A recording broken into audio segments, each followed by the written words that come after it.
Todos los libros un libro, un programa de Alberto Sansegundo para Radio Universidad de Salamanca. Reseñas literarias cada miércoles a las 7 de la tarde en el aula 89. Muy buenas tardes, bienvenidos. Una tarde de miércoles más, 19 horas, aquí en la radio de la Universidad de Salamanca. Es una cita con los libros, una cita con Alberto Sansegundo, que ya se encuentra, por cierto, con nosotros. Muy buenas tardes, Alberto. ¿Qué tal? Hola, buenas tardes. ¿Qué tal vamos? ¿Qué tal vamos? Muy ¿Qué bien. tal va el curso? Bueno, va el curso, empieza el curso y bueno, esa mención al curso, a las clases, es la excusa perfecta para que yo hable del libro que hoy traemos, con el que cerramos una serie dedicada a la educación, a la enseñanza, directa o indirectamente. Es cierto que las dos primeras entregas, la de hoy es, como digo, la última y tercera, las dos primeras entregas, la relación con el mundo educativo era más, digamos, tangencial, más libros y menos pantallas. El libro de Murget, con el que la abrimos, bueno, evidentemente habla del mundo educativo, porque la educación y los libros están muy próximos realmente, ¿no? Muy conectados. Pero no hablaba estrictamente del mundo educativo. Tampoco artificial. El libro de Mariano Sigman y Santiago Bilinkes que traje la semana pasada, que hablaba de la inteligencia artificial con un capítulo específico dedicado al mundo educativo, pero no era el núcleo central del libro. Había otros ámbitos, el del trabajo, el de la psicología, el de la filosofía o la moral. Hoy hablamos de educación. De Y educación claro, y además en un título que no sé qué quiere decir, no sé si esta palabra existe o es un nombre propio, es la primera vez que oigo y que veo escrita esta palabra, sí, es un edumitos, neologismo. Ahora de vamos a mantener el educación y de secreto. mitos, de educación Sí, y de vamos a mitos, mantener un ¿no? poco de misterio todavía para nuestros oyentes. Ahora se lo desvelaremos. Efectivamente es un neologismo, pero yo creo que va a tomar carta de naturaleza en el mundo educativo dentro de muy poco, si no ya forma parte de él, ¿no? Sí. Digo que forma parte el libro de esta serie educativa por derecho propio, porque es de verdad el que se centra en el ámbito de la enseñanza. Y quería comentar, como aviso para navegantes, podríamos pensar, bueno, es una cosa muy restringida, ¿no? Nos traes un libro hoy muy específicamente vinculado al mundo de la enseñanza, que es tu mundo, podría decirme alguien, ¿no? Y es verdad, pero a la vez, primero, estamos en Radio Universidad de Salamanca, por tanto, un porcentaje alto de nuestros oyentes son alumnos, estudiantes y profesores, y por tanto directamente vinculados o afectados por los contenidos que vamos a tratar. Uno. Dos, no solamente en el ámbito universitario va a tener interés el hablar de la enseñanza, ¿no? Porque también en otros niveles educativos, lo que hoy vamos a contar, puede afectarles, ¿no? Y hablar de otros niveles educativos no solamente supone hablar de otros millones de potenciales interesados en el libro, sino también, voy a decir de manera muy clara, también hablar de sus padres.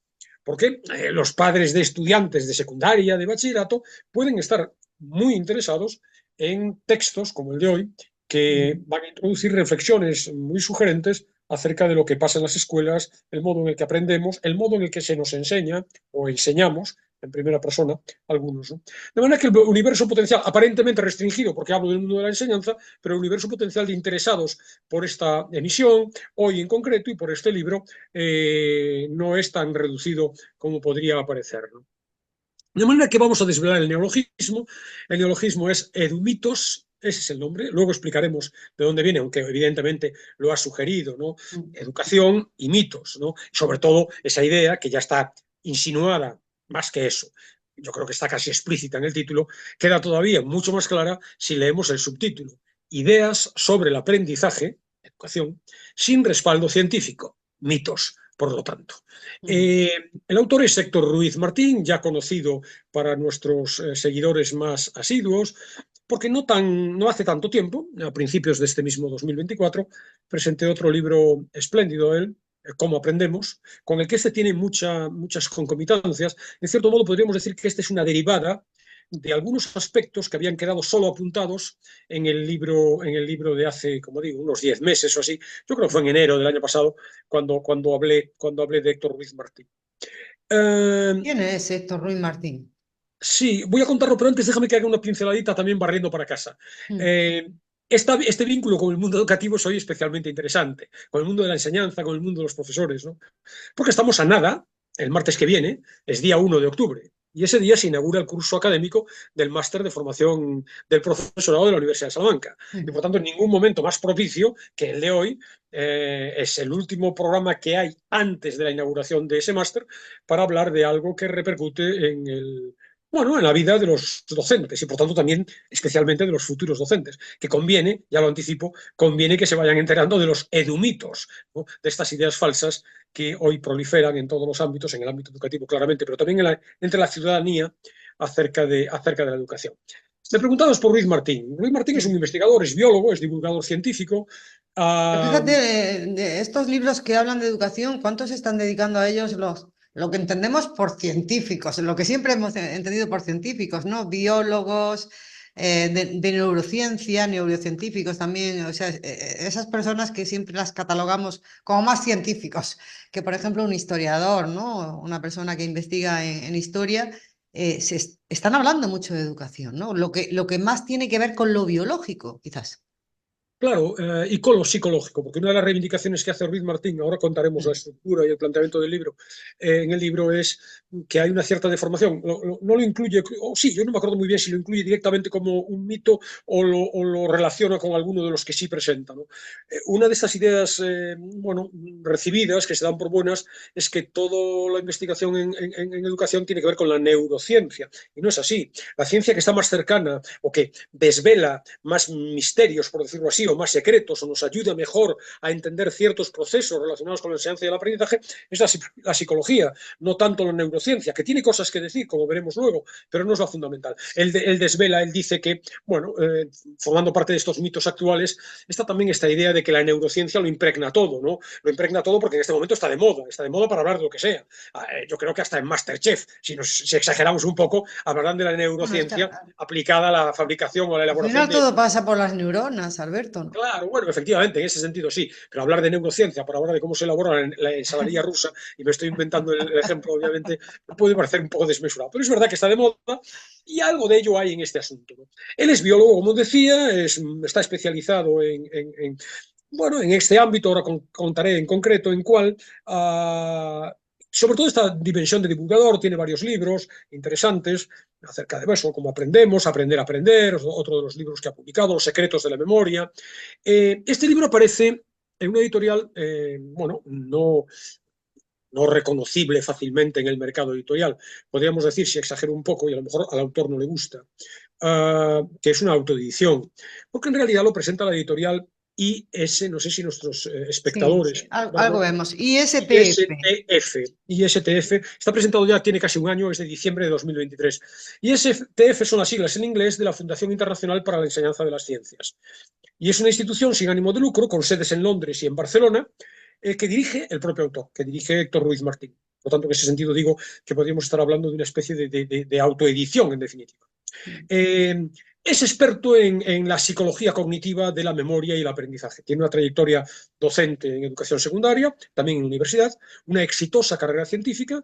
Se ha desempeñado como investigador en la Universidad de Washington, en un laboratorio de la NASA en California, y asesoró y sigue asesorando a distintos gobiernos, entre ellos el de España, en cuestiones educativas. También en Asia, también en Latinoamérica y, como digo, en el, podríamos decir, modesto, pero no tanto, ámbito de las publicaciones relacionadas con educación, es autor podríamos decir, de auténticos bestsellers, ¿no? Como aprendemos, que yo presenté aquí, como digo, hace casi un año, en el también pequeño elemento de referencia que puede suponer mi propia plataforma de difusión en YouTube, el canal, es de los programas más vistos. Y sobre todo muy vistos en Sudamérica. Es decir, se ve que este mundo, bueno, yo sí que, como sabes, y saben nuestros oyentes más asiduos, presento muchos libros relacionados casi todos los años y algunos libros relacionados con el mundo educativo. Y se ve que hay un público ahí, hay un terreno fértil, ¿no? Porque a la gente le interesa, o quizás sea que por mi propia deformación profesional acceden al canal más personas relacionadas con ese ámbito. Edumitus es un título que lo dice todo, en definitiva.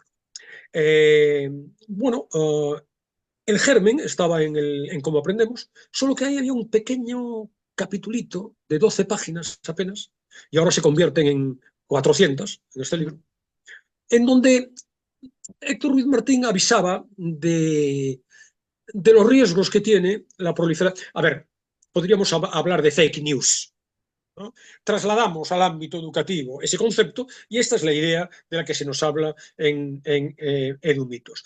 Ya en el libro aquel, Ruiz Martín introducía el concepto de neuromitos, que era un concepto que ya estaba acuñado en la década de los 80 por un neurocirujano, Alan Crockart, que lo empleó para referirse a ideas sobre el cerebro que están presentes en la cultura médica, pero que no tenían fundamento científico. Ruiz Martín reestructura ese término de neuromito y lo convierte en edumitos. Es decir, malentendidos, malinterpretaciones de hallazgos científicos sobre el cerebro fundamentalmente, que se extrapolan erróneamente. Descartemos, vamos a suponer, la mala intención, pero se extrapolan para intentar explicar procesos de enseñanza y aprendizaje, y el problema no es ese. Porque si se limitaran a explicar erróneamente procesos de enseñanza y aprendizaje, pero eso no tuviera una dimensión práctica, el problema es que tiene una dimensión práctica.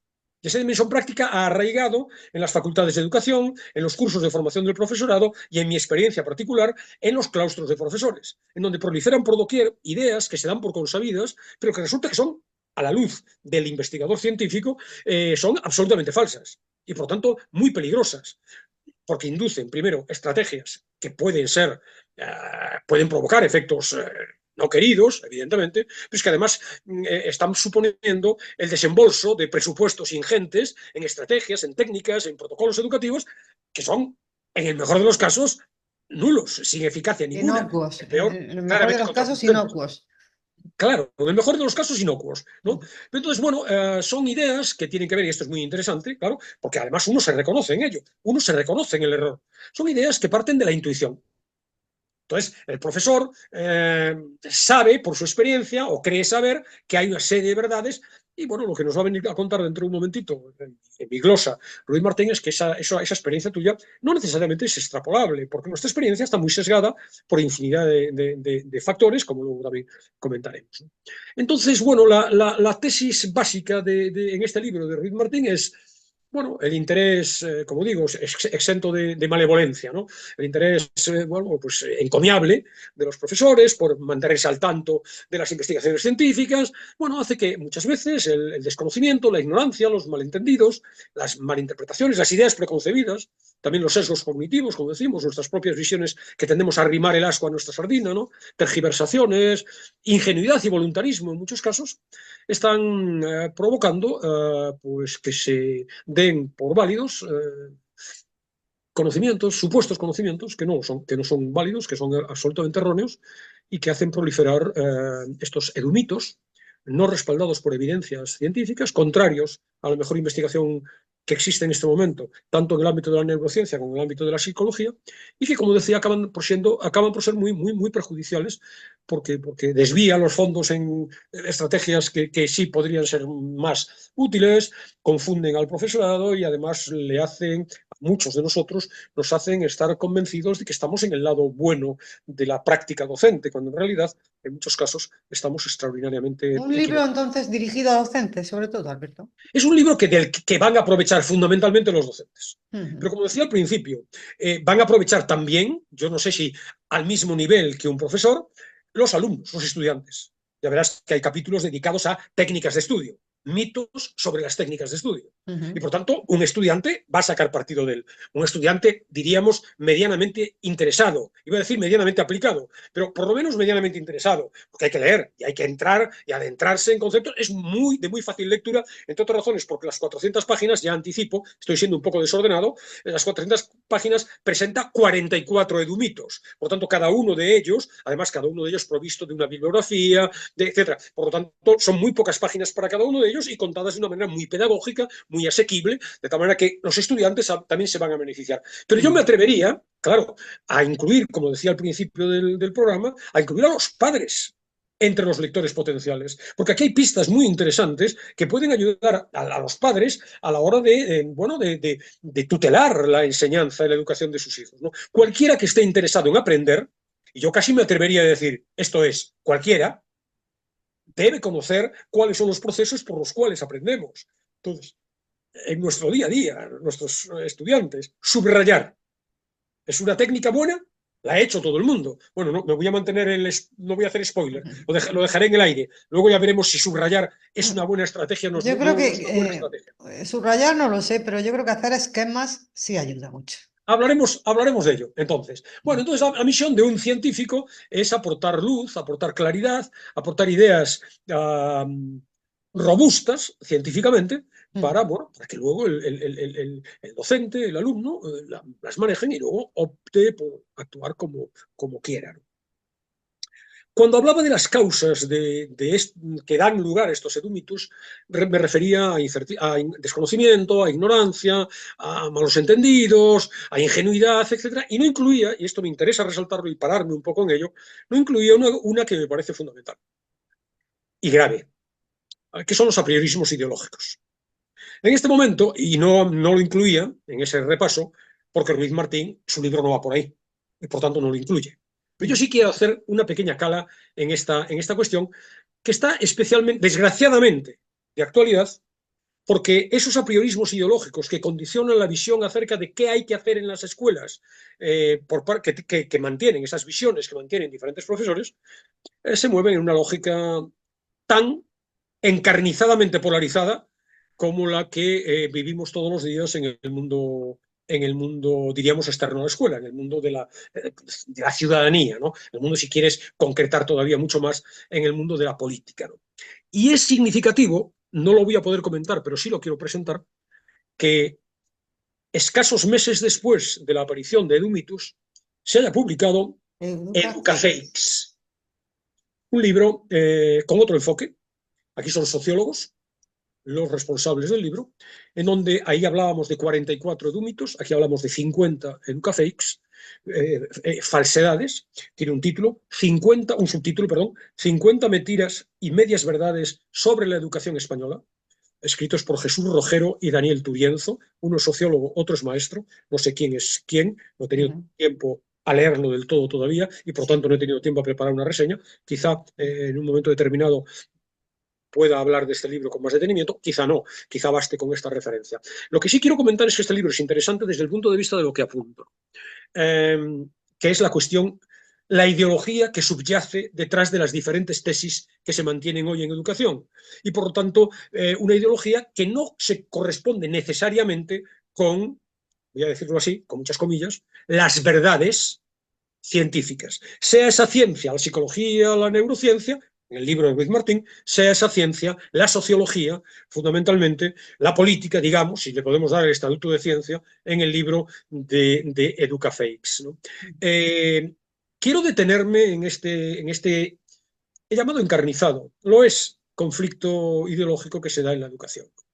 Desde hace unos cuantos años, yo lo cifraría fundamentalmente en el año 90, año de aprobación de la LOCSE, la primera gran, diríamos, ley educativa a la que podríamos poner el calificativo de revolucionaria, que cambia el estado de cosas. A partir de ahí se ha generado una deriva en los centros de enseñanza, en los claustros de profesores, en las facultades de educación, con dos líneas ideológicas muy claramente diferenciadas y que mantienen, a mi juicio, la misma absurda, decepcionante y cerril polarización que se ve en la vida política, digamos. No es posible que todas las tesis de un determinado partido político sean contestadas automáticamente, sin fisuras, por el otro grupo o por el otro espectro, digamos, de la política y viceversa. Parece que estamos perdiendo la capacidad de análisis racional, ponderado, es decir, oye, a lo mejor en las tesis, vamos a decirlo así, de mis opuestos, a lo mejor en las tesis hay algo valioso. No, automáticamente se descalifica. Entonces, en este momento en la educación hay, por simplificar, y me parecen muy simplistas esos dos términos aplicados a la educación, pero los voy a decir, hay una tendencia que podríamos llamar un planteamiento de la izquierda y un planteamiento que podríamos llamar de la derecha. Planteamientos, como en todos los demás ámbitos de nuestra vida, y basta hablar de Broncano y de Pablo Motos para ver que da igual de lo que hablemos. Yo creo que si hasta hablamos de un partido de béisbol que es ininteligible en sí mismo, seguro que automáticamente se plantean dos frentes y establecemos cómo se debe ser si pienso de una manera y cómo se debe ser si pienso de otra. Pues bueno, esas dos... Es una pena, ¿no? Porque sí que hay ciertos sectores donde la independencia es un grado, ¿no? Como se suele decir en mi pueblo. La Claro. independencia es un grado y yo creo que la educación precisamente sería uno de esos lugares, ¿no? Donde la independencia debería ser importante. Claro, y fíjate que automáticamente te puede asaltar la agresión verbal de la equidistancia. No se trata de la equidistancia, cada uno tiene sus ideas, Es evidentemente. independencia, Claro, sencillamente. se trata de independencia de criterio, se trata de lo que toda la vida hemos reivindicado, el espíritu crítico. El espíritu crítico no es criticar al otro porque mis ideas son de verdad. Bueno, vamos a admitir que yo te lo he dicho muchas veces y me lo reivindico y lo vuelvo a reivindicar. Yo no soy de los míos. Me niego a decir esto. Yo no soy de los míos, no soy de los nuestros. No quiero, no me gustan los ismos. No soy de ningún ismo. Un ismo presupone la asunción ciega de los valores y los principios de una determinada tendencia. Yo quiero analizar cada una de las y puedo tener opiniones que en un caso te voy a contar una batallita que no sé si he contado aquí otras veces. Yo hago una especie de reto a mis alumnos a principio de curso y les provoco para que me digan, no sé si esto salió el otro día, ¿no? Para ver si averiguan a qué partido político voto yo en las elecciones, cuál es el sentido de mi voto. No aciertan nunca. Y lo más significativo no es que no acierten, es que dan opiniones radicalmente distintas. Y eso me enorgullece, porque en realidad yo estoy defendiendo determinadas ideas y me da igual que las defienda Agamenón o su porquero. No me importa. Insisto, no se trata de hablar de mí. Lo que quiero comentar aquí en este asunto es que estamos viviendo también en el mundo de la educación las manifestaciones más torpes, más obtusas, más sesgadas, más endebles intelectualmente de esos debates absurdos. De manera que tendríamos, por un lado, los que podrían autodefinirse como renovadores, reformistas, partidarios del futuro, de la modernidad, de la innovación. Estoy hablando de la educación, de la creatividad, de la transformación, del compromiso, del progreso, incluso si tiro ya hacia arriba, de la democracia, que postulan pues, la necesidad de modificar radicalmente la enseñanza y ser innovadores ante un mundo que es efectivamente muy cambiante y pretenden intervenir pues, a través de la enseñanza sobre una sociedad para modificarla en un determinado sentido que podríamos llamar, de nuevo con muchísimas comillas, podríamos llamar progresista, por ejemplo. Y por otro lado está otro bloque clarísimamente delimitado que reivindicaría pues, una enseñanza de calidad basada en lo que siempre ha sido eficaz, es decir, el esfuerzo, la excelencia, la disciplina, la autoridad, el respeto, el mérito, etc. Y estos dos frentes están muy claramente delimitados y coexisten, he dicho encarnizadamente. Afortunadamente en los centros de enseñanza no llega la sangre al río, ¿no? Pero bueno, por ejemplo, yo también lo he contado aquí otras veces a propósito de otros asuntos. Yo estoy suscrito al País y al Mundo, dos visiones radicalmente opuestas del mundo, en realidad.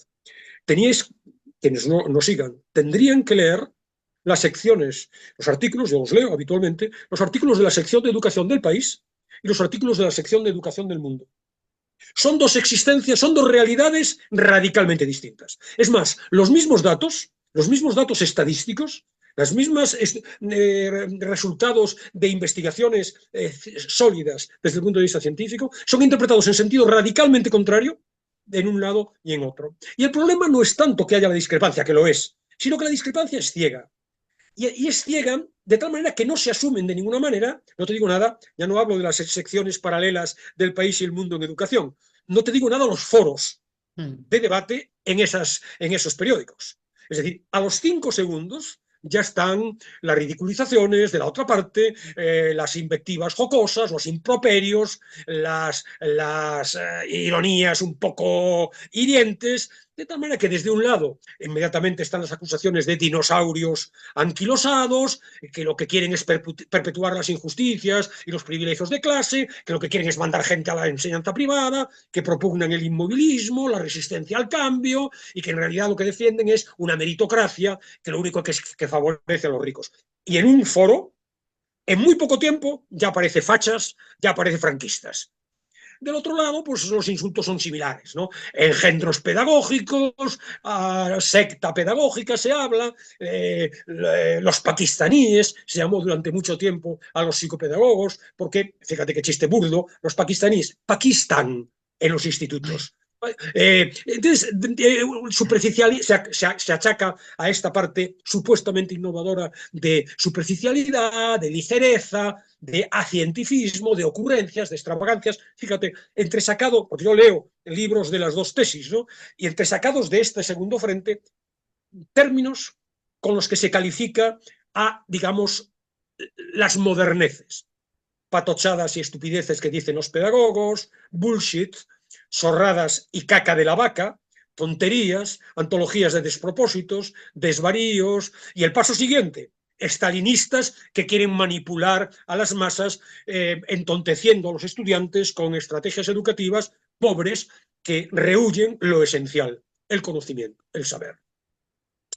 Me parece un horror, lo pongo encima de la mesa, porque eso está muy presente. Y entonces, el libro de Ruiz Martín a mí me interesa mucho, porque la alusión a la ciencia es consistente.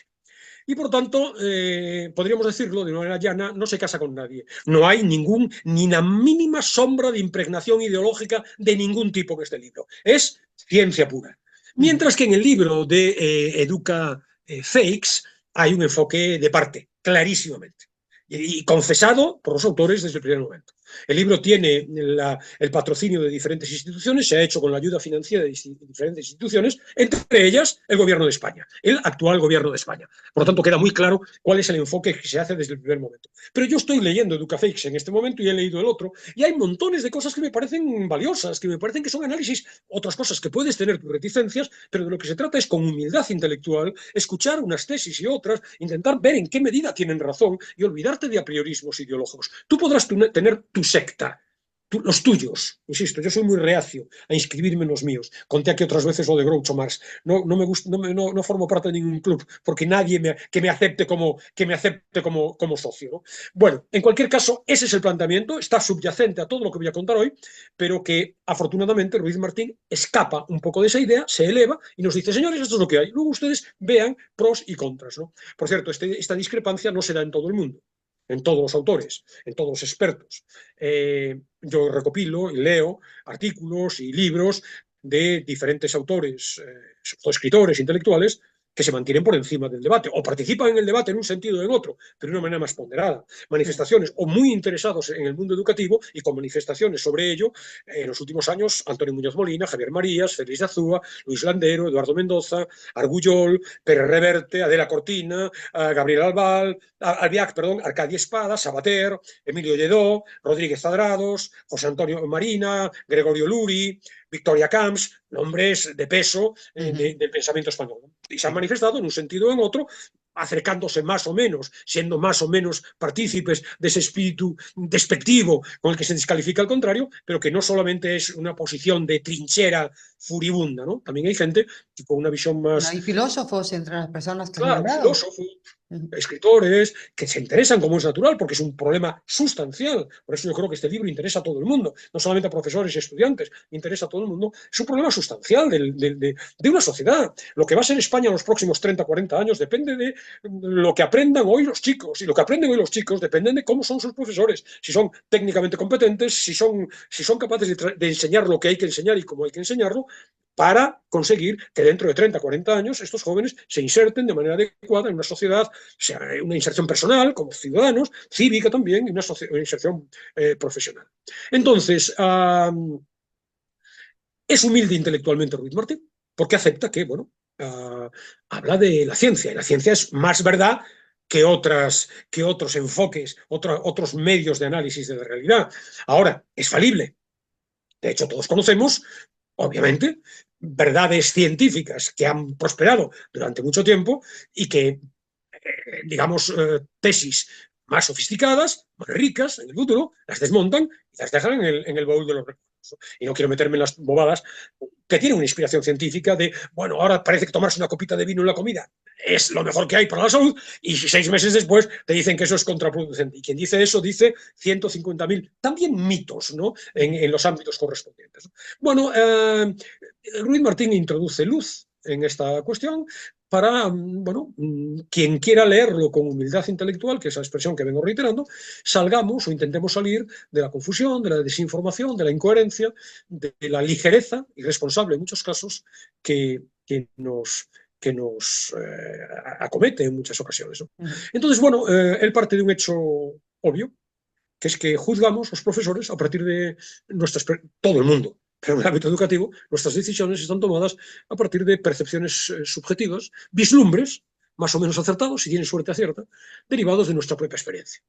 Entonces tendemos a extrapolar, por mucho que tengas mucha experiencia, yo la tengo, que se asusten mis oyentes, los que nos vean no se van a haber llamado a engaño nunca, pero los que me oyen solamente no pueden creer que yo llevo, este es mi 45º año de profesor, 45 años como profesor, ¿no? Claro, con esta voz que tengo todo el mundo me está imaginando con 25, los que no me pueden ver con 25 años, pues no, son 45 ya solo de profesor.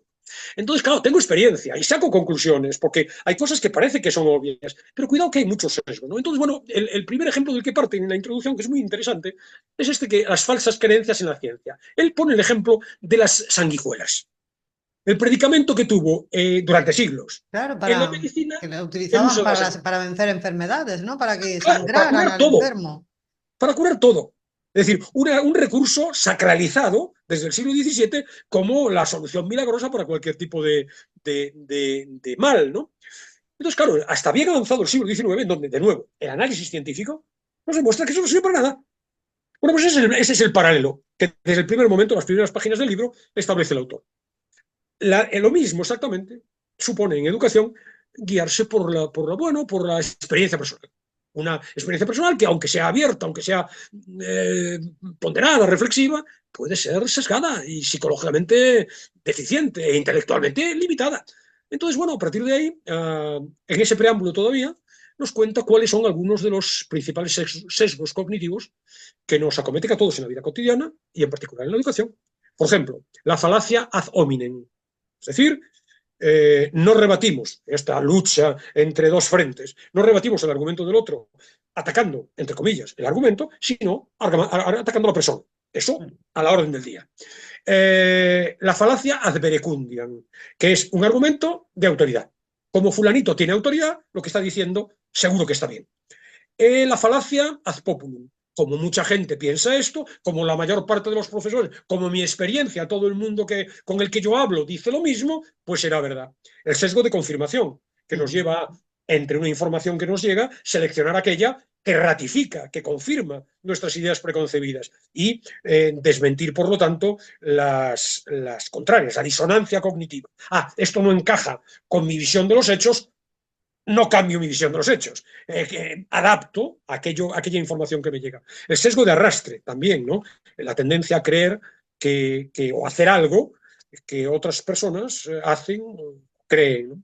Partiendo de esto que está científicamente probado, es decir, que estos sesgos distorsionan en general, y en el ámbito educativo también, a los profesores, nuestra visión de la realidad, propugna Ruiz Martín, como no podía ser de otra manera, el método científico. El método científico dice literalmente como unas lentes que permitirían corregir estos defectos. Entonces, bueno, el método científico, que es lo que defiende en el preámbulo, pues defectuoso en sí mismo, porque puede fallar, pero cita a Carl Sagan, el famoso divulgador científico, literalmente, sí, falible, pero es el mejor que tenemos cuando se trata de describir el mundo, explicar sus causas, lograr hacer predicciones e intervenir para cambiarlo. Entonces defiende en ese preámbulo, que es la parte menor, obviamente, unas pocas páginas, defiende la necesidad de hacer ciencia en educación.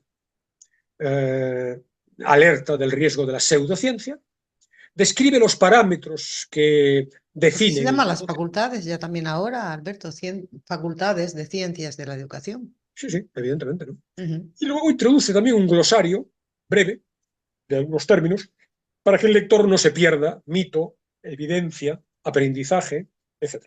Y lo que hace en el resto del libro es repasar 44 de estas ideas falsas, 44 de estos edumitos, que pese a ello, pese a su falsedad, están muy arraigadas en la mayor parte de los casos en las mentes y en las actitudes de supuestos expertos, de profesores muy comprometidos con su labor, pero pese a todo, bueno, que nos dejamos llevar por ideas que no tienen una constatación, una evidencia científica probada. Son, como decía, 44 capítulos, uno por mito, no muy largos, del orden de 10 páginas como mucho en todos ellos. En cada uno de ellos se analiza el mito, por qué es un mito, cuál es la causa de los errores que han llevado a que esa idea sin fundamento se consolide. El porqué de los errores se presenta a partir de él, digamos, los estudios que suscitan un consenso científico más amplio entre los especialistas del área correspondiente. Y luego no solamente se limita a decirnos cuál es el error y por qué existe, sino que nos presenta alternativamente cuál es la verdad admitida sobre cada asunto. La verdad, entre comillas, insisto, se puede modificar, pero con argumentos consistentes, igual de consistentes, al menos, que los que la sostienen, ¿no? ¿Y a ti te ha llamado la atención alguno que pensabas que no era un mito y sí lo es? No sé si te ha llamado alguno mucho la atención en ese sentido. Sí, claro. Lo que ocurre es que yo a Ruiz Martín ya lo conozco y sé cuáles son sus, ya lo conozco, me refiero, conozco su obra, conozco su pensamiento y sé cuáles son sus tesis. Y lo sustancial de sus tesis son verdad, está clarísimo, ¿no? Hay algunas cosas que la formulación concreta puede inducir a hacerte pensar, oye, es que esto no es así. Entonces, bueno, yo querría presentarlos, si te parece, una muestra representativa de los más llamativos, ¿no? Por de pronto, como son 44, y vamos a decirlo de una manera muy llana, cada uno de su padre y su madre, es decir, pertenecen a áreas temáticas muy diversas, los agrupa, efecto, digamos, de estructurar, de sistematizar el libro, en 8 áreas temáticas diferentes. Los títulos son por sí solos muy reveladores, ¿no? Hay mitos sobre aprendizaje y enseñanza, sobre técnicas de estudio, sobre las emociones y el aprendizaje, sobre el aprendizaje de la lectura, que conecta con lo que hemos visto estas semanas anteriores, otra sección sobre cerebro y memoria, otra sobre infancia y desarrollo, otra, la penúltima, sobre habilidades cognitivas, y la última, donde quizá puede desmontar más algunas de las ideas, en mi caso, que yo podría tener admitidas, que es sobre tecnología y aprendizaje. Entonces, bueno, insisto, no podemos hablar de los 44, ni siquiera, a pesar de ser hoy extensa la reseña escrita, ni siquiera puedo hablar de todos ellos, ¿no? Entonces voy a entresacar de cada una de las secciones alguno que pueda resultar interesante, ¿no? Por ejemplo, la sección de aprendizaje y enseñanza es la más extensa. En ella hay 9 mitos. Las demás se mueven entre 4, 5, quizá alguna vez 6, pero esta tiene 9 mitos, ¿no? Entonces son, bueno, por ejemplo, que los estudiantes se diferencian o podemos diferenciarlos en función de los distintos estilos de aprendizaje. De tal manera que como cada persona tendría un estilo de aprendizaje diferente, habría que educarlos de manera diferente. Bueno, esto es radicalmente falso, a decir de Ruiz Martín. Bueno, por cierto, una cosa que no he dicho es que estos capítulos, que tienen unas 10 páginas, cada uno de ellos, dentro de las 10 páginas está ¿cuál es el mito? ¿Por qué se da? ¿Y cuál es la fórmula, como acabo de decir, para corregirlo? Y además hay una bibliografía específica de cada mito. Por tanto, que serán unas 2 páginas, de las cuales ya tenemos, por lo tanto, casi 100 páginas solo de la bibliografía, que obviamente, como es previsible, se repite. Algunos libros hablan de un mito y hablan de otro también. Entonces, bueno, esto es inconsistente. No es cierto que las diferencias que naturalmente tenemos las personas en nuestro modo de aprender presupongan que hay que enseñarnos de una determinada manera. Hay verdades universales, hay formas objetivas de aprender que le sirven a cualquiera, por mucho que tú tengas, te guste más o seas te resulte más fácil, diríamos, acceder a través de un medio auditivo o a través de un medio visual al conocimiento. No hay modos de aprender, estrategias de aprendizaje que funcionan de manera común y eficaz para todo el mundo, y basadas en evidencias científicas. Por ejemplo, uno de los elementos básicos de la obra de Ruiz Martín, y que aflora en muchos de los mitos. Sin conocimientos previos no se puede aprender. Y hay ejemplos de la vida cotidiana. Yo voy a lo que creo que comenté la semana pasada, o hace 15 días. Yo voy a una conferencia de física nuclear de la que no sé nada y ya puede estar hablándome un premio Nobel, y ya puede, de la especialidad, y ya puede hablarlo de la manera más didáctica posible. Que el 99% de las ideas van a caer en el vacío, porque la clave del aprendizaje es que la información que llega nueva ha de anclarse, ha de vincularse a los conocimientos que tenemos. Vincularlos y hacerlos avanzar. La lógica es la de los círculos concéntricos. Yo sé esto y a partir de la información la anclo, funciona como un ancla que tira hacia afuera y crezco. Otra zona de conocimientos que va un poco más allá.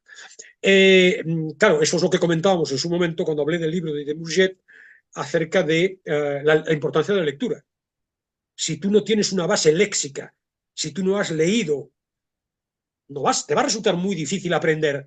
Porque para poder aprender necesitas los conocimientos que has adquirido previamente, sobre todo, fundamentalmente, a través de la lectura. Creo recordar que hablé aquí, lo voy a volver a recordar ahora, aunque no lo menciona expresamente Ruiz Martín, lo que se llama el efecto Mateo, que comentamos aquí de la Biblia, el Evangelio según San Mateo, aquel versículo injustísimo, inconcebible. El que más tiene, más se le dará, y al que menos tiene, incluso se le quitará, ¿no?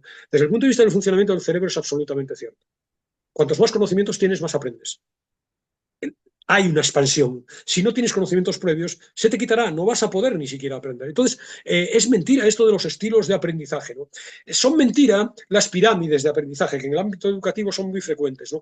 Que en una pirámide, y ponderando por lo tanto en porcentajes, se establece el peso que tiene en ti, en cualquiera de nosotros,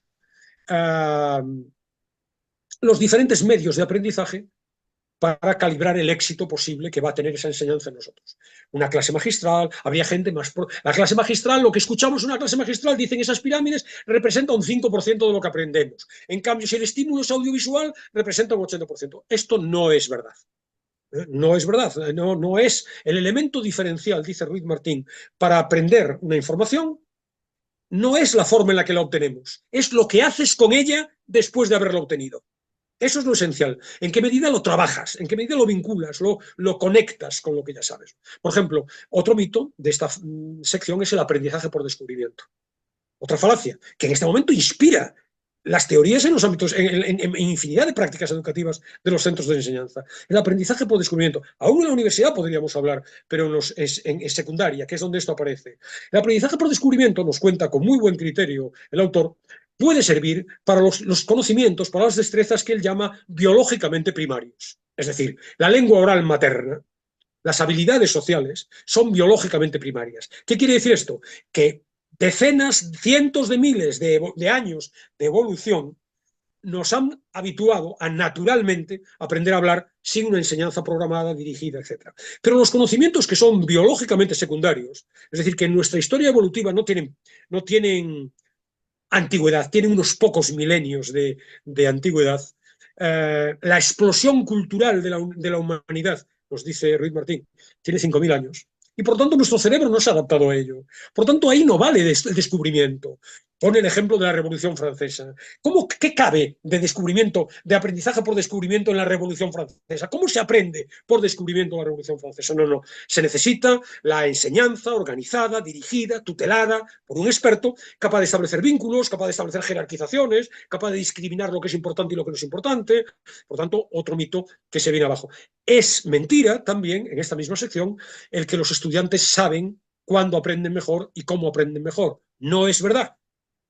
No es cierto. Los estudiantes creen que releyendo aprenden mejor. Pues no es verdad. No se aprende mejor. Es una ficción. Otro mito, el learning by doing, el aprender haciendo. El aprender haciendo se interpreta como aprender, digamos, con las manos. Entonces ponemos a los niños a jugar con los muñequitos de Lego en la clase para aprender la Revolución Francesa, ¿no? Pero es que para las enseñanzas prácticas, Ruiz Martín pone como ejemplo aprender a lanzar a la canasta en baloncesto. Pues evidentemente tendrás que estar 45 horas a la semana intentándolo. Pero si estamos hablando de conocimientos, no cabe el aprender haciendo. Y ahí entra de nuevo la Revolución Francesa. ¿Qué vas a aprender de la Revolución Francesa haciendo? Como yo digo muchas veces, cuando gloso esto, digo, bueno, yo me brindo a cortar cabezas si la gente quiere aprender la Revolución Francesa haciendo, ¿no? No, aquí no hay otra opción. Aquí hay la opción de, primero, ya es una limitación, ya es un mito, el creer que aprender haciendo es aprender con las manos.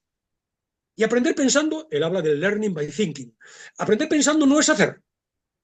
Claro, si lo asociamos a que en tu cerebro se te embuten la lista de los reyes godos para que la repitas acríticamente en un examen, evidentemente. Pero es que aprender de verdad conocimientos es pensar sobre ellos, no es acumular listas frías, memorísticas, es pensar sobre ellos, es lo que hacemos con lo que aprendemos después de haberlo aprendido.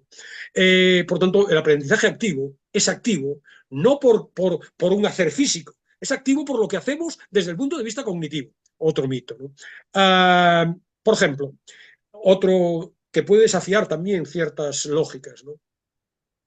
El aprendizaje cooperativo perjudica a los malos estudiantes. Perdón, a los buenos estudiantes.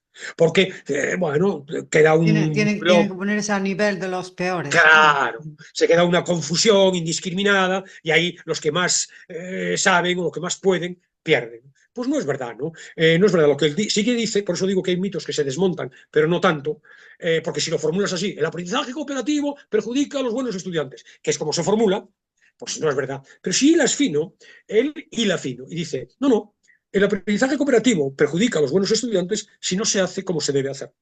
¿Y cómo se debe hacer? Por ejemplo, plantea 3 reglas indispensables, eso es muy curioso y polémico además, polémico intelectualmente, ¿no? El trabajo en equipo, que cada vez más se defiende, los trabajos en equipos, etc. ¿Cómo hacemos con el trabajo en equipo? ¿Cómo ponemos las notas? Entonces, él señala, en primer lugar, uno, a grupos heterogéneos. No puede ser todo el mundo del mismo nivel. Gente que sepa y gente que no sepa, gente que tenga ganas y gente que no tenga ganas. El profesor debe organizar los grupos. 1. 2. La nota del trabajo del grupo es única. No discernimos, incluso tienen que exponer, conmigo tienen que exponer un trabajo, ¿no? Cuando lo hacen en grupos. No hay una nota diferente para el que expone muy bien y el que expone muy mal. Hay una única nota del grupo para el trabajo en sí, una única nota del grupo para la exposición. Y ahora lo importante, el trabajo que hace cada uno de ellos, por separado, repercute en la nota del grupo. Eso es trabajar en equipo y si se hace así, no perjudica el aprendizaje cooperativo, no perjudica a los diferentes miembros del grupo, porque todos se van a preocupar, solamente hay una nota. El que es muy bueno y trabaja Se van a mucho va a preocupar de tener que que la nota arrastrar. sea lo mejor posible, claro. Claro, se va a preocupar no solamente por su trabajo, sino por tirar del trabajo de los demás. Y Mm. quizá a lo mejor por vergüenza torera, también los demás se vayan a incorporar. Bueno, otra sección interesante son las de técnicas de estudios. Esta es la que es más extrapolable fuera del ámbito estrictamente docente, ¿no? Entonces, bueno, es especialmente interesante más, y ahí entran los padres en juego, porque uno de los predictores más destacados del éxito académico son las estrategias que siguen los alumnos para estudiar. De manera que hay una conexión muy, muy clara, hay una relación causa-efecto en técnicas de estudio adecuadas y éxito académico y, en cierto modo, por tanto, después éxito profesional, éxito en otros ámbitos. Entonces, se carga de un plumazo en esta sección mitos como que copiar los textos que debemos aprender sea bueno, que hacer resúmenes sea bueno, que subrayarlos sea bueno, que insistir una y otra vez en practicar, en repetir cosas que ya dominamos sea bueno, que escuchar música durante el proceso de estudio sea bueno. Todas ellas son conductas ineficaces desde el punto de vista del aprendizaje y en cada una de ellas se comenta el porqué, con matices, obviamente. Por ejemplo, copiar, transcribir, lo que en mi época se llamaba pasar los apuntes a limpio. Eso no vale de nada o de muy poco, salvo que, y ahí está el matiz, por eso los mitos hay que interpretar, las críticas, los bandos no pueden ser cerriles. Se está criticando este mito que tú defiendes en una postura innovadora. ¿Es bueno copiar? No, no, leamos. No es bueno copiar si te limitas a copiar los apuntes de una página a otra. Ahora, si en el trabajo de copiar, de transcribir, hay una reflexión, hay una reelaboración, hay una reformulación, hay un pensar sobre aquello que has copiado, entonces eso es otra cuestión diferente. Porque te obliga a reelaborar la información, a reformularla de otra manera. Y eso sí que tiene efectos positivos en el aprendizaje. Por ejemplo, subrayar, lo mismo. Subrayar no requiere esfuerzo cognitivo alguno. Algunos sí, si subrayas bien, si seleccionas cuáles son las ideas fundamentales. Ahora, es mucho más eficaz en ese sentido, es un verbo que utiliza muchas veces, es una acción que utiliza muchas veces Luis Martín, ya lo hacía en el libro que presentábamos hace un año, evocar. Evocar es, digamos, a ciegas, intentar reproducir aquello que quieres contar. Y bueno, lógicamente tendrás que consultar las primeras veces, pero luego resultará el conocimiento ha calado en ti, ¿no? Por ejemplo, seguir repitiendo aquello que ya controlas. Hacer 50 veces 50 ejercicios idénticos de ecuaciones de segundo grado. Él dice que si bien no practicar es evidentemente negativo, también puede serlo practicar demasiado. Es mucho más eficaz espaciar en el tiempo, esperar un tiempo antes de retomar una tarea que ya tengamos consolidada. Evidentemente, cuando has estudiado las ecuaciones de segundo grado, tendrás que hacer una, tendrás que hacer dos, tendrás que hacer tres, vuelvo a ser coloquial, hasta que le coges el tranquillo. Pero ya, como le tienes cogido el tranquillo, hacer 150, eso no aporta nada sustancial en lo importante, que es la consistencia de ese conocimiento en ti, ¿no? Escuchar música perturba. La música es un distractor Yo nunca de he la podido, atención. yo nunca he podido estudiar con música, nunca, Claro, nunca he yo podido. tampoco. Puedo hacer con música actividades que sean rutinarias, que no me exijan pensar. Y por lo tanto, bueno, pues puedo, si tengo que transcribir algo, si tengo que copiar un texto, etcétera, sí. Entonces, cualquier intromisión, ahí analiza, que también analizaba en el primer libro, la memoria de trabajo, y a partir de ahí, cualquier intromisión en la memoria de trabajo, que es un área muy restringida, es un círculo muy restringido, cualquier intromisión merma la presencia de los demás ámbitos y por lo tanto consolidar la información es prácticamente imposible. Evidentemente establece categorías entre escuchar música en español o sea, con texto, y el texto en español es mucho peor, distrae mucho más que música con texto en otro idioma, mucho más que música sin texto, mucho más que música sin texto y encima relajante.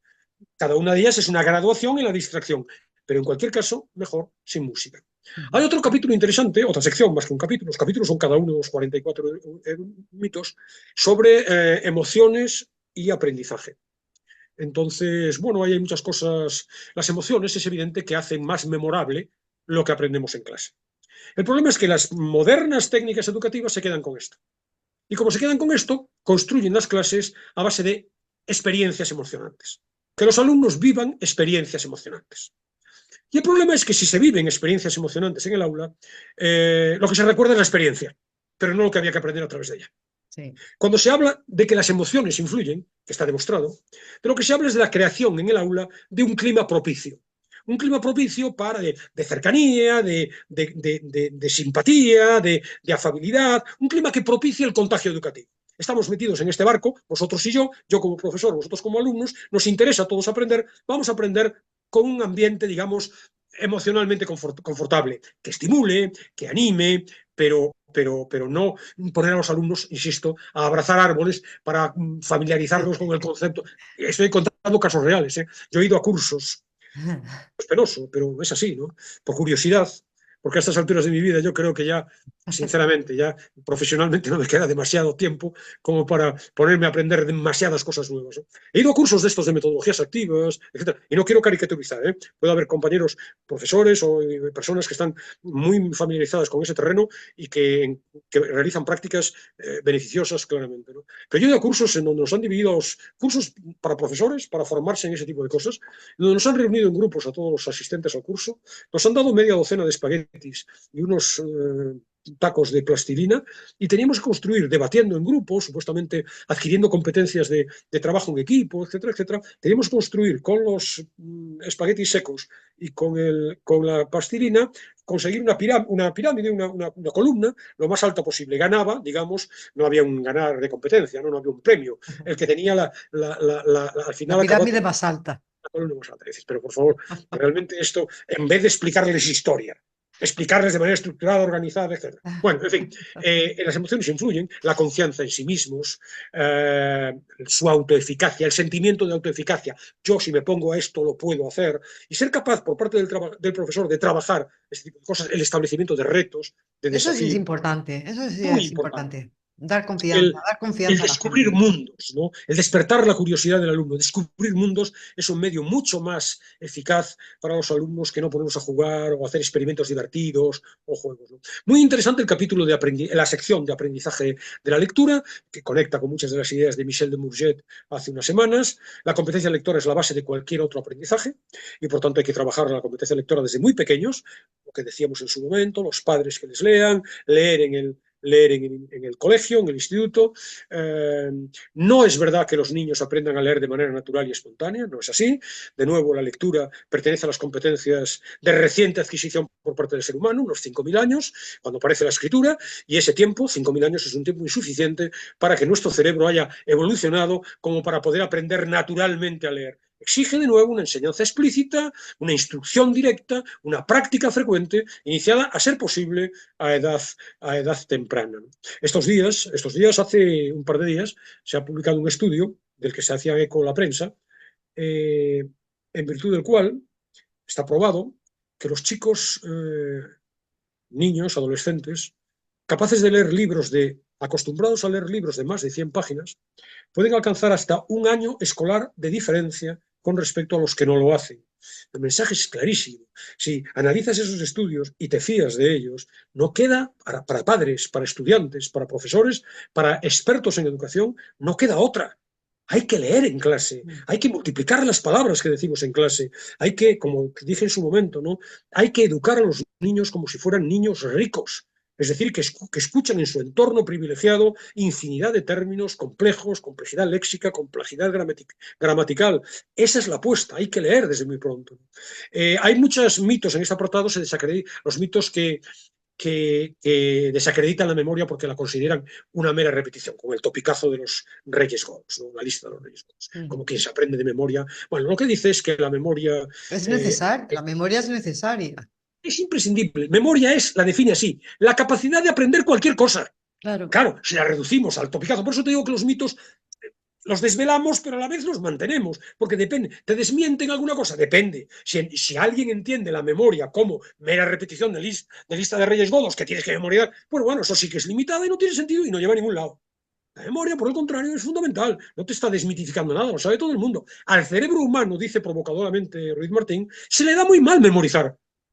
Si tenemos que memorizar una lista muy larga de cifras, es muy complicado. Esta gente que se presenta a los concursos, etcétera, que tienen unas técnicas para memorizar 15.000 números, pero lo único que sabe hacer es memorizar 15.000 números, porque tiene las estrategias para haber memorizado 15.000 números, pero no hay pensamiento detrás. La clave de este asunto, y es un concepto fundamental en los Bueno, y últimos es un 30 ejemplo años, totalmente opuesto, pero yo no me resisto, o las oposiciones a judicatura, que no tiene nada que ver claro, con un pues yo también concurso, discrepo, las Elena, técnicas porque son las claro, es mismas. verdad que las oposiciones casi, incluso no nos vamos a judicatura, si nos mantenemos en el mismo terreno. Yo comento con los futuros, los que van a ser profesores, aspirantes a ser profesores, hay un primer ejercicio que es un tema teórico. Tienes que estar escribiendo en 2 horas un tema teórico. Un tema teórico en donde lo que tienes es que soltar información. Pero discrepo en el sentido de que incluso memorizar conceptos teóricos que haya que soltar, se memorizan mejor si se entienden, si se comprenden.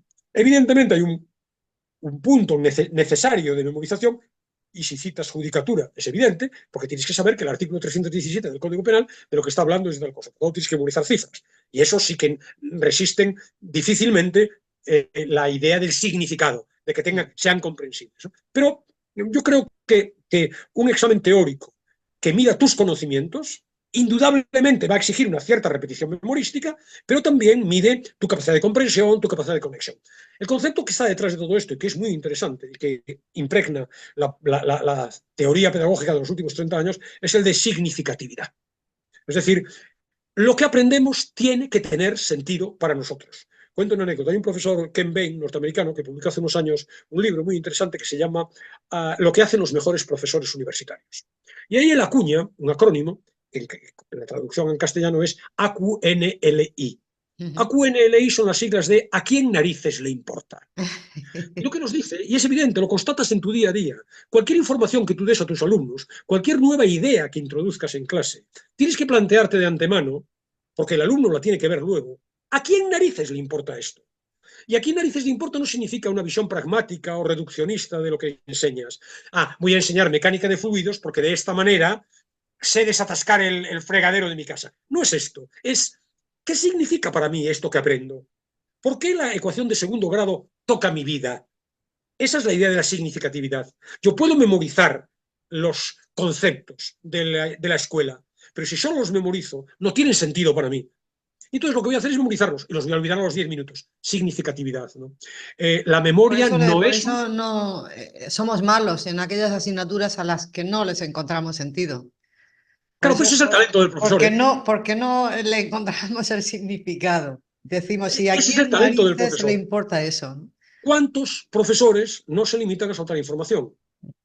Es decir, información que, como no digieres, como no encaja en tus conocimientos previos, la pierdes. No, la misión del profesor es cada nueva idea que aportas, explica por qué. ¿En qué medida eso conecta con tu vida, con tu realidad? Tienes que ser capaz de conseguir eso. Si tú no eres capaz de ver sentido, si tú como profesor lo que dices, bueno, está en un libro de texto, lo tengo que soltar. Si tú no le ves ese sentido, esa significatividad, ¿cómo se la va a ver el alumno? ¿No? Bueno, más mitos desvelados. La preponderancia de un hemisferio cerebral sobre otro, mentira. La memoria como un músculo que hay que entrenar, mentira. El que solo usamos un 10% de nuestro cerebro, falso. Que la neurociencia es muy útil para informar las prácticas educativas, relativamente verdad, pero es más eficaz la psicología.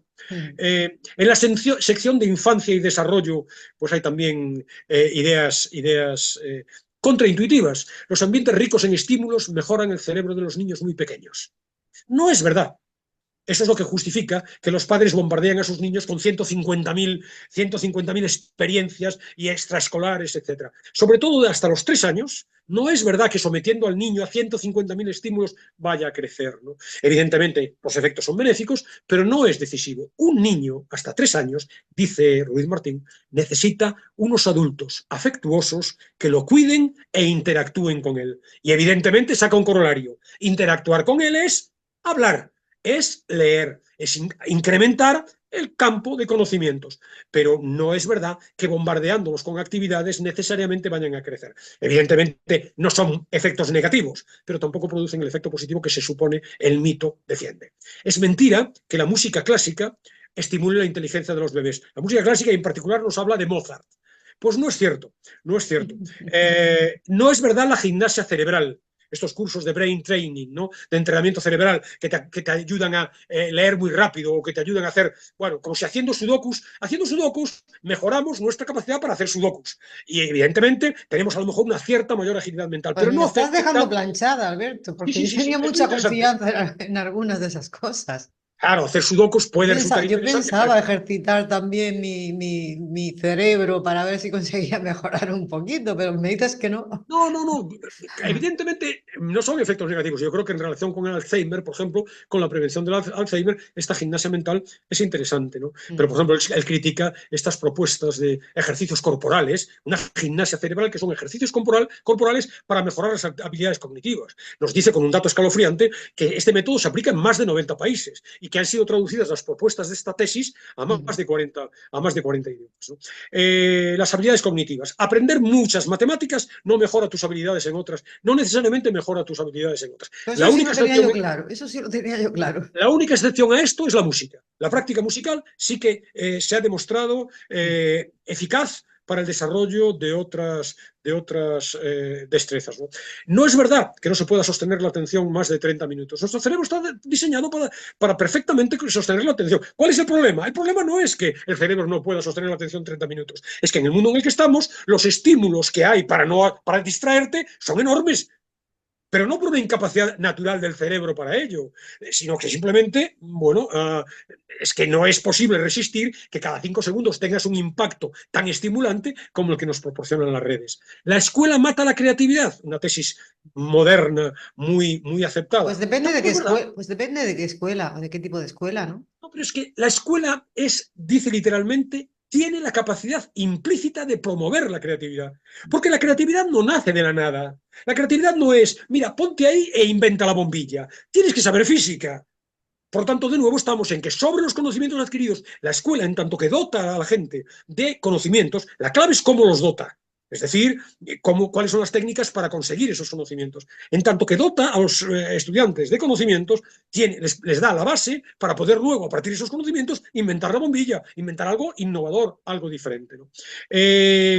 ¿Cuál más podría subrayar que son interesantes? Bueno, las habilidades de pensamiento y los conocimientos son indisociables. Las competencias estas supuestamente superiores, aquí lo analiza en un apartado muy amplio, los diversos tipos de inteligencia, las inteligencias múltiples, ciertas competencias que son la creatividad, la resolución de problemas, el análisis crítico, lo que hoy se pone en valor en las escuelas, es un absurdo. Claro que la creatividad es importante, claro que la toma de decisiones, la autonomía, la iniciativa para buscar soluciones, la resolución de problemas son fundamentales, la elaboración de proyectos son fundamentales. Pero ¿cómo lo vas a hacer si no tienes conocimiento? Si no sabes nada, ¿cómo vas a resolver? Entonces él dice, como siempre, las habilidades de pensamiento, estas habilidades que hoy se enfatizan acríticamente, no son nada si no hay unos conocimientos, son indisociables en ese sentido. Por tanto, de nuevo, un profesor que presente saberes significativos, vinculados a ideas, comprensibles, capaces de transferirse a otros contextos, etc. Otro mito, los conocimientos no sirven de nada porque ya está todo en Internet. Falso. En Internet tú no puedes, si no sabes nada, no puedes buscar nada. Es más, te vas a fiar de la primera cosa que aparezca que no tiene valor ninguno. No funciona así, ¿no?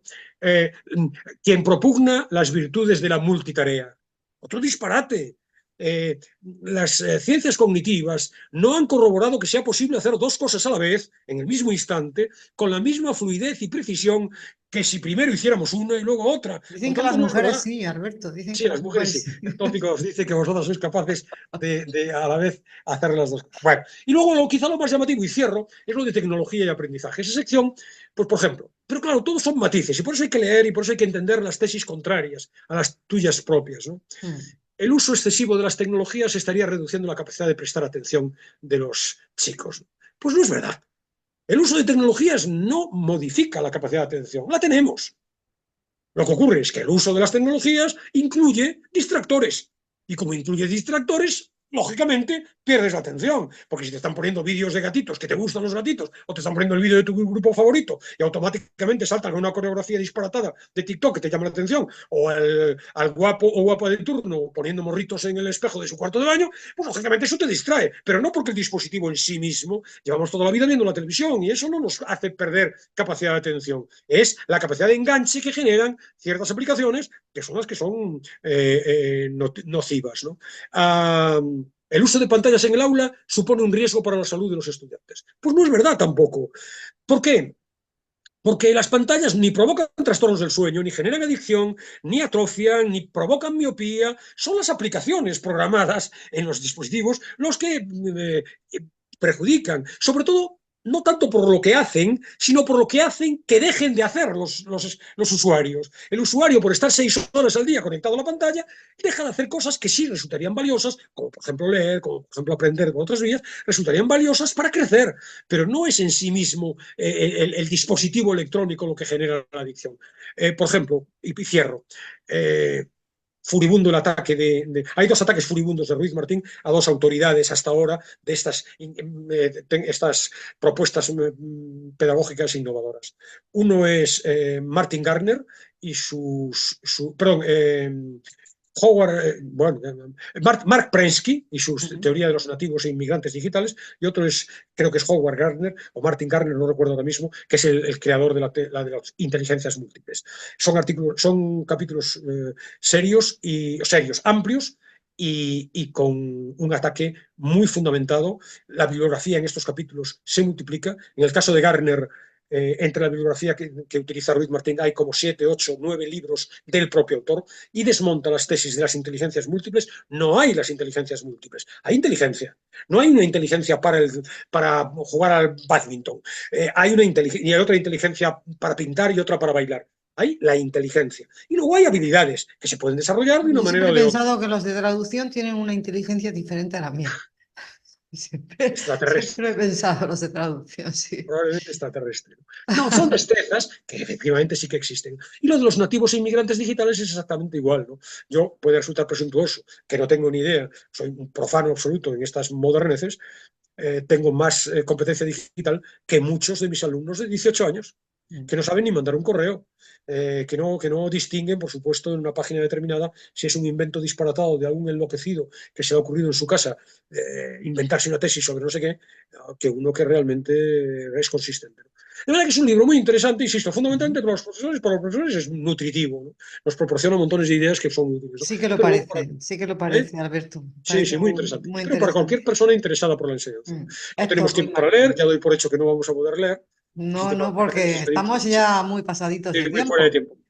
Sí, sí. Pero sí nos da tiempo para poner una canción, Alberto. Para la música siempre hay tiempo. Sí, música sí, claro, a pesar de que no esté demostrado que no permite y que estudiar con música no sirve, pero bueno. Pero la música para la radio va muy bien, eso sí que está comprobadísimo. Sí, sí, sí. Como yo digo de mis programas de música, de mi programa de música de Buscando las Nubes, mi programa es un programa narcótico, induce al sueño y por lo tanto eso Pues es no está mal entonces, ¿no? un beneficio Que somos, estupendo. yo creo que somos el país del mundo que más consumimos, a ver, benzodiazepinas, creo que se dice así, bueno, Sí, sí, pastillas para dormir. para Somos dormir, el sí, sí. país que más consume, Alberto. Bueno, O pues sea que, desde bueno, aquí si hay un programa que nos produzca sueño, bienvenido sea. Desde aquí les digo a mis oyentes que abandonen los fármacos, se van a ahorrar mucho dinero, muchos efectos secundarios, y bueno, no digo que mis programas no tengan efectos secundarios, que también los tienen, pero bueno, que tienen asegurado el Pero, dormirse a los 10 pero te dejan, te vas durmiendo y así que a los Alberto 10 sigue minutos, hablando. a los 10 minutos están dormidos. Entonces, música, así como cita Ruiz Martín a Mozart, pues traigo, en particular cita en un pasaje del libro los movimientos Allegro con espíritu. Entonces, pues traigo una sonata para dos pianos en re mayor, un Allegro con espíritu, el movimiento este, interpretado por dos pianistas de dos ámbitos distintos, Alicia de la Rocha, muy conocida, y ya más cercano al mundo del jazz, André Previn. Con ello cerramos el programa por hoy y nos despedimos hasta la semana que viene, que ya no hablaremos de educación para que puedan respirar nuestros oyentes no vinculados a ese mundo. Muy bien, Alberto. Pues nada, te echaremos de menos. Hasta la semana que viene. Hasta la Gracias. semana que viene. Gracias. Hasta luego. Adiós.